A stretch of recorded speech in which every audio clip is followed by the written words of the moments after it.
The World Tomorrow. Garner Ted Armstrong brings you the plain truth about today's world news and the prophecies of the world tomorrow.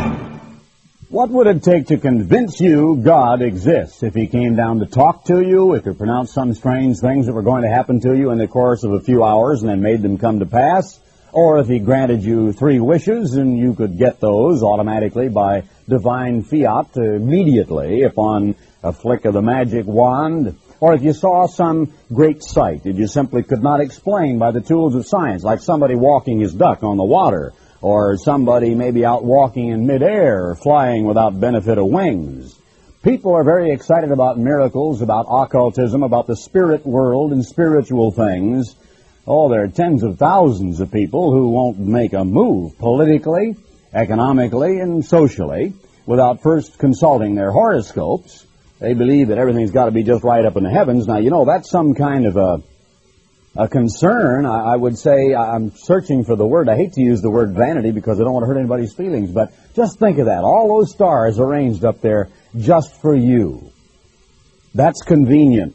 But, you know, people these days are on a kind of a spiritist binge. I don't mean everybody, but as I notice the book racks that I travel about here and there, and I see in airports if I'm trying to pick up a book, I'll see a tremendous number of books on spiritism and the occult world and various strange mind science ideas, strange foreign religions and whatnot.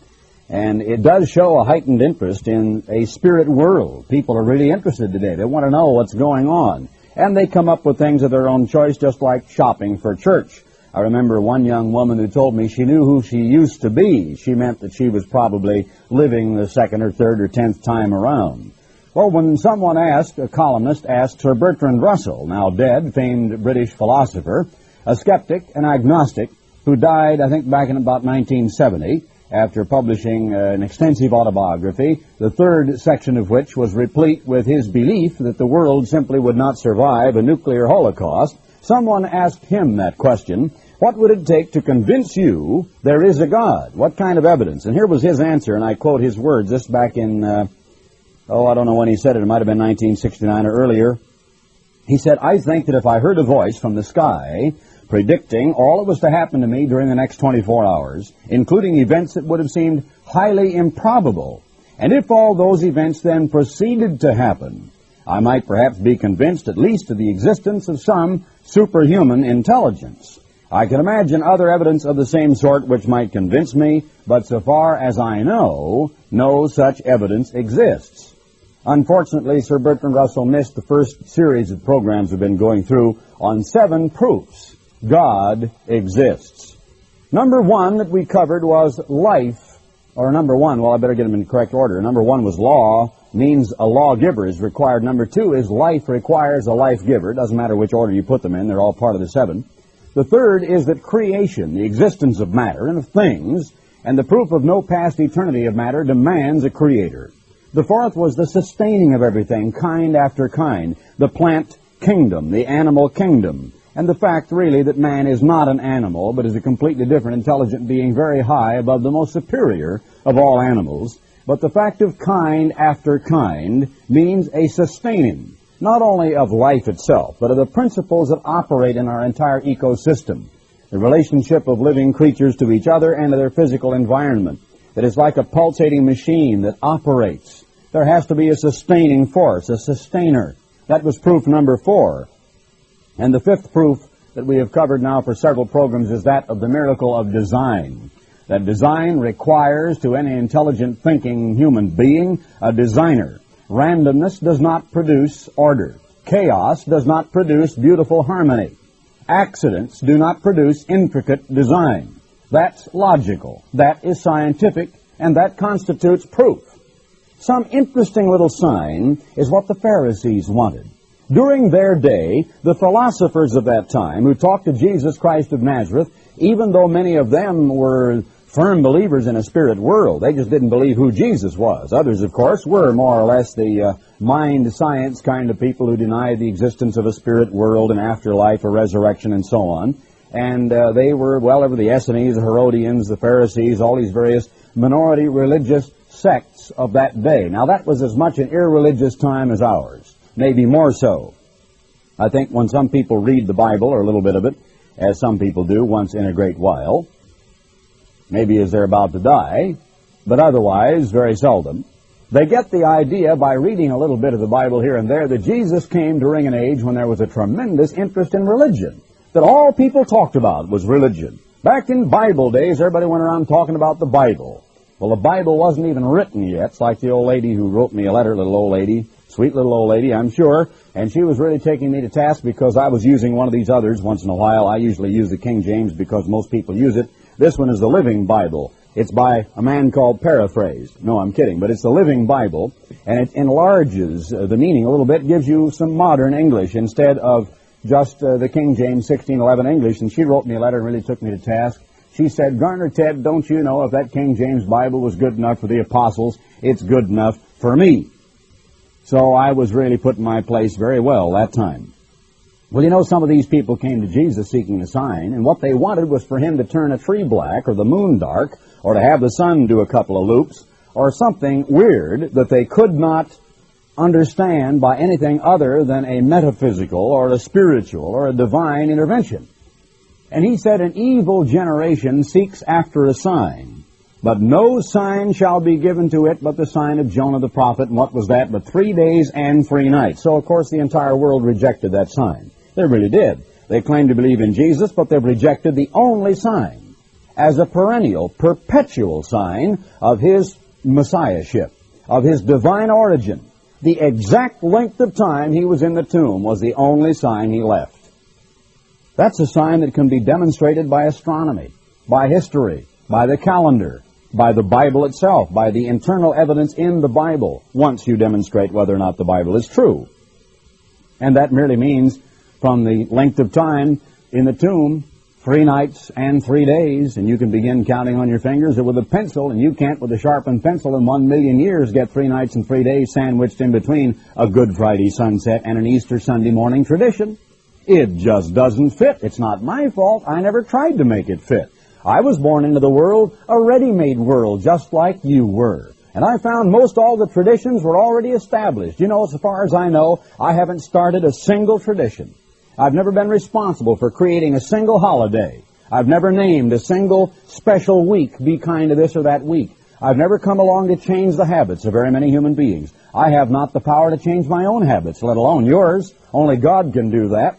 I haven't been responsible for the fact that I found a ready-made world in which all the months were named after pagan superstition, or some pagan, hideous Roman emperor who had ego of such toadies proportions he looked like one of these puffer fish, who thought he ought to borrow a day off of February and stick it on his own month and call it Augustus because he was such an august personality. And, you know, he couldn't let Julius get away with that. He had a 31-day month. Well, we still observe it that way today.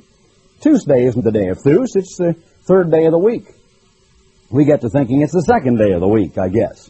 But the calendars haven't successfully buried the fact that there are still 7 days in the week, and the 7th is the day that Christ talked about. Well, back to the subject here for the moment, which is fulfilled prophecy. He wanted to know whether or not a divine creator being could give him in a 24-hour period all sorts of interesting things and then make them happen. Well, what about predicting and foretelling thousands of years in advance the whole course of humankind? What about predicting down into our day the emergence of economic and trading combines right now this instant? What about if you could see in the Bible predictions of great major empires, what would happen to them, to city-states, to kings and individuals, hundreds of years before they were even born, some of them even named by their names?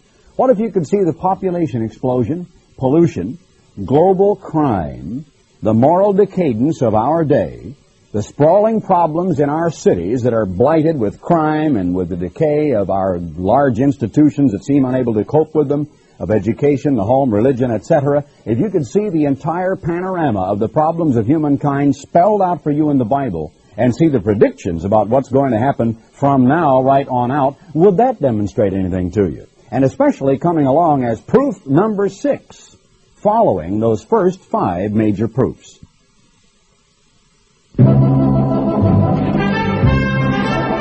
Predicting the future has always proved difficult. The Pilgrims envisioned a prosperous settlement, never dreaming their land would soon become the most powerful nation on earth. The Wright brothers predicted success, with no idea their new invention would usher in the possibility of global warfare. Henry Ford's automobile was a work of visionary genius, but he never expected our modern glutted freeways. What's coming next? Can you know? There is a source which accurately foretells the future of man, the Bible. The keys to understanding Bible prophecy are explained in this free booklet, How to Understand Prophecy. This booklet doesn't foretell the Pilgrims, Wright brothers, or Henry Ford, but it does bring the Bible alive with meaning and significance. Send for your free copy of How to Understand Prophecy. Dial this toll-free number, 800-423-4444. That's 800-423-4444. Did you know 1/3 of your Bible is prophecy? It really is, and most of all of that 1/3 is yet to be fulfilled in our day. Now here's the simple equation. It's just this simple. If a person is free, and many people in the Western world of Christianity think they are free, to accept or reject various sections of the Bible at will, as they choose, to blue pencil the Bible, to say, well, I believe most of what the New Testament says, or I think that some of the writings of the Apostle Paul are all right for our day, but I can't go along with Paul on 1 or 2 points there that he got a little opinionated about. Or if you say, well, I think most of what Jesus said is probably true. You know, Christian people are a very forgiving sort.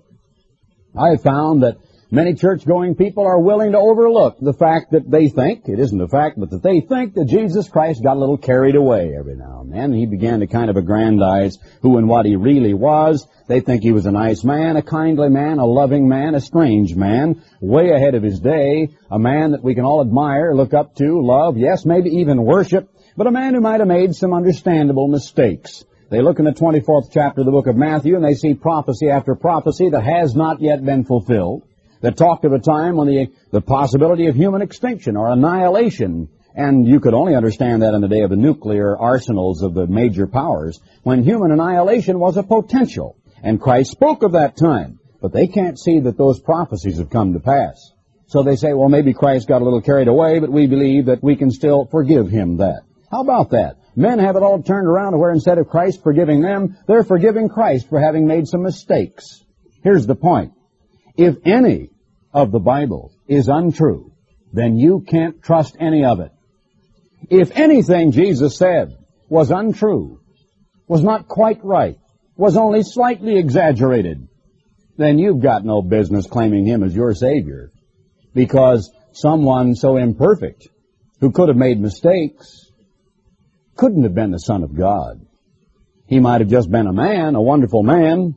He might have been martyred. Maybe you could say that you believe in a religion based upon the philosophical teachings of a man who was killed for his belief, but that doesn't put you in the category of believing in a living Jesus Christ, who is able to interfere in your behalf and even between and among nations right now today, which the Christ of the Bible is said to be. He's said to be that powerful, that capable.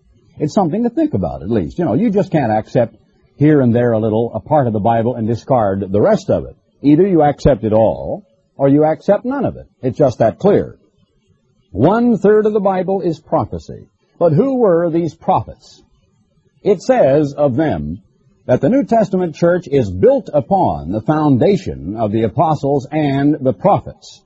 The prophets like Isaiah, Jeremiah, Ezekiel, Daniel, Hosea, Joel, Amos, and so many others. The former and the latter, they were called. Holy men spoke of old as they were moved or inspired by the Holy Spirit, is what the New Testament says. And Jesus said, think not I am come to destroy the law or the prophets. Now, that means, of course, literally, that Jesus did not come to destroy the first 5 books of the Bible or that second of the 2/3 of the Old Testament called the prophets. Believe it or not, the Torah, the Jewish scroll of the first 5 books of the Bible, is embodied in that statement, the law.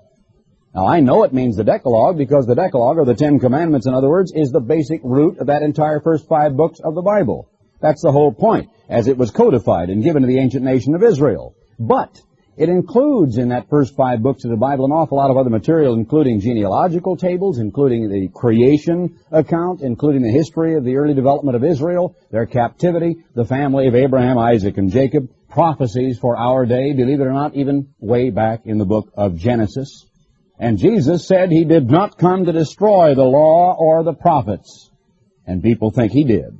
But then Jesus said, think not, and people think it, and he says, don't think it, and they do think it. He says, swear not, and everybody swears just a little, including in this many people who are ministers.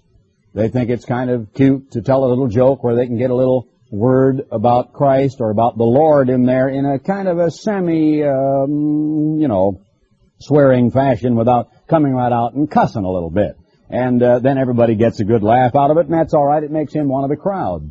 Well, Jesus said, swear not at all. He said, not by your beard, and so we've got even in our nursery tales, funny little stories where a little pig says to a wolf outside the door, not by the hair on my chinny chin chin. So we even teach our little kids to go out of their way to listen to people who are taking oaths based upon what grows out of their face. Now, where would you go in the world of literature to find a place that tells you don't swear by your beard? Can you imagine somebody swearing by his beard? I can see people swearing through a beard, but swearing by a beard. Well, way back when people looked upon a beard as a very great symbol of authority, of age, of their position in the society, and where getting one's beard caught in a door or whatever happened, yanking some of it out or cutting some of it off, was a horrible shame. During the day when some of David's servants were mistreated very badly, they had 1/2 of their beard shaved off. And they had their clothing cut off right in a very embarrassing place. And they had to hide out for who knows how many months until they could get that beard grown back out again before they dared show up in public. It's kind of like a horrible dream that many people have of showing up in public with only a pajama top on. And that's the way those poor men felt. But here's one of the simplest statements of Christ. Don't swear. Don't even swear by the hair on your head or by the beard that grows out of your face, so people go out of their way to do precisely what Jesus says don't do. Now, Christ was a prophet. His message had to do with our day. He looked down beyond his day into ours. You can look into the 24th chapter of the book of Matthew and prove that, as I will right now. We might as well while we're talking about it. Matthew 24, where the disciples of Jesus Christ asked him, tell us, when shall these things be and what will be the sign of your coming? They had been amazed at the size of those stones at the temple buildings. They'd wanted Christ to take a look at them. They said, take a look at these giant stones. And he said, will you see these stones and these buildings? Verse 2 of Matthew 24, I tell you, there shall not here be one stone left upon another that shall not be thrown down. Now later on he was sitting on the Mount of Olives. The disciples came and they said, tell us, when shall these things be? When's all this going to happen? An earthquake? What is it? And what shall be the sign of your coming and of the end of the world? Now the margin has it here, the consummation of the age. It means the society. It means a transitional period. It means the change of an age, the closing of one age and the introduction of a new age. It doesn't mean the utter destruction of the entire globe, of the whole earth on which humankind dwell. Jesus answered and said, take heed that no man deceive you. Many shall come in my name, saying, I am the Christ, and shall deceive many. Now, how can you do that? How can you come and you say, Jesus is the Christ, and deceive people? Well, that's fairly simple. He said, and I can turn to that too in Matthew the 15th chapter, in vain do they worship me, teaching for doctrines the commandments of men. Can you believe it? People can actually worship Jesus Christ. They can adore him. They can make all kinds of funny signs with their hands. They can throw things over their shoulder and wave feathers and tinkle little bells and turn around several times. They can crawl on their knees. They can go through abstinence. They can go on diets and fasts. They can put prayer wheels in streams and let the air turn them around. They can do everything imaginable which constitutes, in human understanding, worship, and do it all to no good purpose, to empty vanity. So said Christ. In vain do they worship me. How can they do that? Teaching for doctrines the commandments of men. If you accept tradition, philosophy, the commandments, the opinions of men, if you have the attitude, well, here's the way I look at it, then Jesus says you can worship him in vain. That's not my fault. That's in the Bible, but it is in there. And I don't think you hear very much about that, do you? Do you have people who tell you, now be careful, because you could even worship Christ. You could have in your mind's eye a concept of what you think Christ is like. A picture of what you think he looked like, what he stood for, what he taught, the kind of a man he was, the kind of a life he lived, and what he did for you. You can go out and witness to people and say, oh, what Christ did for me, and I worship the Lord. And you can do it all in vain if you are making the mistake of teaching and believing in doctrines that are really commandments of men and not the commandments of Jesus Christ of Nazareth. In a moment I'll come back and show you what was the motive of these prophets. Did they want to be prophets? What some of them said about the job they were given, and why prophecy was written in the first place.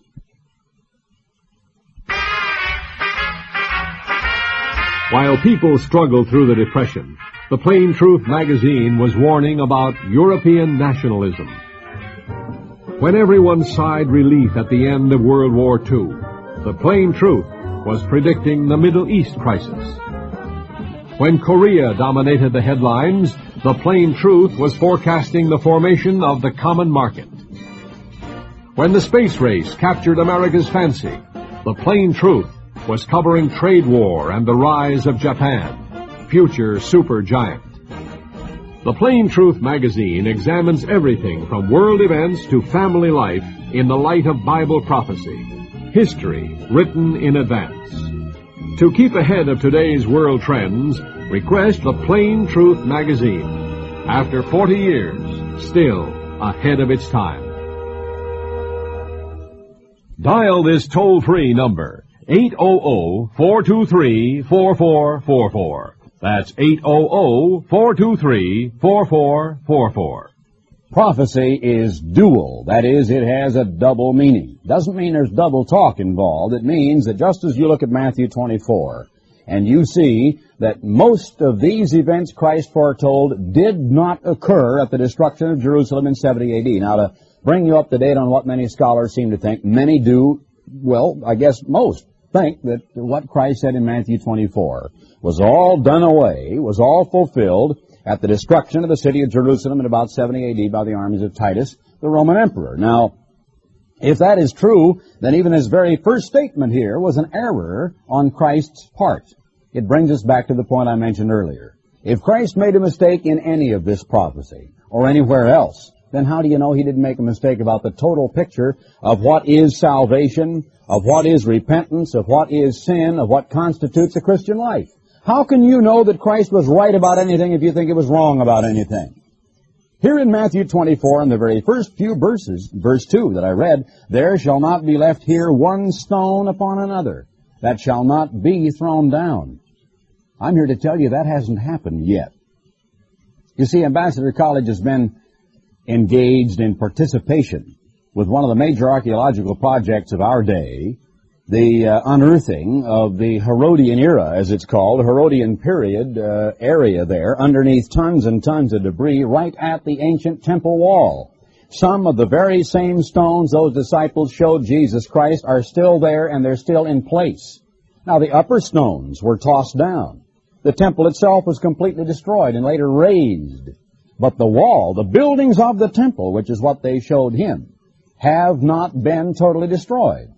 Here a little further on, he talked of nation against nation, kingdom against kingdom, famines, pestilences, earthquakes in divers places, and finally he said in verse 21 of Matthew 24, for then shall be great tribulation, such as was not since the beginning of the world to this time, no, nor ever shall be. There's only one understanding for that verse. A time without parallel, unprecedented in the history of the entirety of the world, and he said, except those days should be shortened, there should no flesh be saved. The Moffat version has it, no flesh saved alive. Obviously talking then of a time when except God would intervene. That's what it means when it says days shortened, cut short the time, stop human events, prevent human annihilation. Unless a divine, all-wise creator God does exist, there wouldn't be a human being left alive on the face of this earth. Sir Bertrand Russell went to his grave in the firm conviction that would happen, that there wouldn't be a human being left on this earth. It is all through his autobiography. He was an agnostic. He was welcome to his belief, or to his lack of belief. He didn't believe there was a God. He had never seen the proof. You have that proof available to you. The time is now when you can still take the time to prove it to yourself. You can study, You can read. You can make a few marks in a book. You can take your time to ponder. You can think of these things we brought up in this series. Law requires a lawgiver. Life, a life giver. Creation, a creator. The sustaining of it all, a sustainer. And the design around you, a designer. And you can ponder, as I'll come along the next couple of times to show you, actual fulfilled prophecies. How could a prophet, centuries before an event occurred, put it to pen and ink, well, actually, they used other materials, and have it come to pass precisely as he predicted? And how could some of those same prophecies be occurring daily right now? That constitutes a major proof. The time is now for you to prove it one way or the other. And once you've proved it, then it's time to act on it. You don't just believe God exists without doing something about it. If somebody says, I believe in God, it's about time he began to find out what God says about him. What God says about the meaning of his own personal life. What God says about the reason for him walking this earth and drawing breath in the first place. And then finding out if there is a purpose in his being here and whether or not he ought to be busily fulfilling that purpose. If Jesus Christ of Nazareth told the truth, then Matthew 24 has not been fulfilled yet. Prophecy is dual. There are symbols in Bible prophecy. There are monsters you read about, a sea, big mountains, little mountains, a woman standing mysteriously cloaked as if behind or in the sun with her feet on the moon. But what do they mean? What are these symbols? What do they stand for? Is there any way you can unlock the meaning of Bible prophecy? Why is it closed and sealed until our day? Daniel was told to close up the prophecy and seal it because it was not to be understood. Did you know in the Bible there's a place where Jesus Christ said, no, they can't understand. No, they're not going to understand. Because if they were to understand, they might be converted, they might turn, and I might heal them. But what does this mean? Did Jesus not want them to turn around and be converted, and that he should heal them? There are shocks everywhere in the Bible, especially in those Gospels, when you read of the things Jesus said, and then you try to simply superpose that over what you've always heard, what you've taken for granted, what you've assumed. It's not a matter of somebody being at fault, not a matter of somebody being guilty. It's a matter of people casually assuming without going to the trouble to check and find out. You be sure to tune in next time when I'll be covering various points about the ancient city of Babylon, how it was predicted over 600 years before it occurred, that city would collapse and become just like ancient Sodom and Gomorrah. It does remain that way to this day. It did happen. Well, we have a booklet for you entitled, How to Understand Prophecy. I don't think you've heard me mention this booklet very often.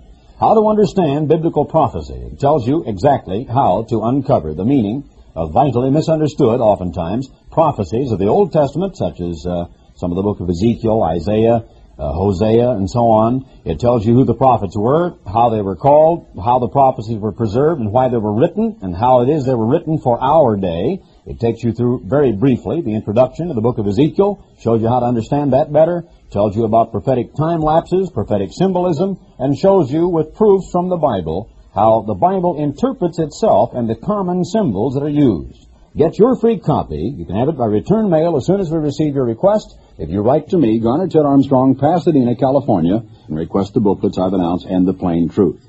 And by the way, please be sure to tell us the call letters of your radio station, the station to which you're listening. That's all we ask. Until next time, this is Garner, Ted Armstrong, saying goodbye, friends. You have heard The World Tomorrow with Garner, Ted Armstrong, sponsored by the Worldwide Church of God.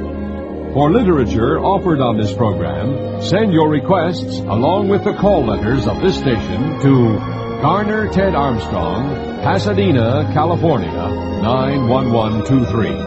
Or you may dial this toll-free number, 800-423-4444.